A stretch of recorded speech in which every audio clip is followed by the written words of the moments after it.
Samira Sabou, une influente journaliste blogueuse nigérienne, a été arrêtée mercredi et accusée de diffamation dans ses publications sur l'affaire des surfacturations lors d'achats d'équipements militaires pour l'armée nigérienne, selon Amnesty International.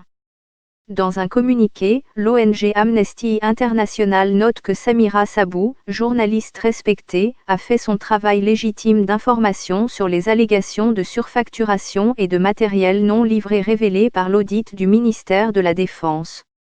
Administratrice du site d'information MidNiger.com, Samira Sabou est présidente de l'Association des blogueurs pour une citoyenneté active, association des banques centrales africaines.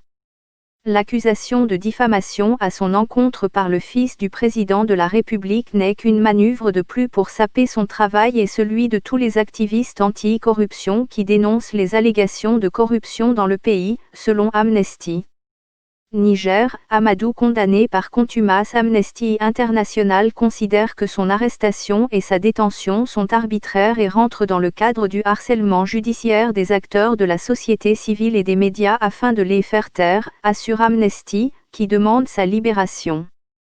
L'accusation fait référence à une publication sur Facebook portant sur les personnalités impliquées dans l'affaire, selon Amnesty.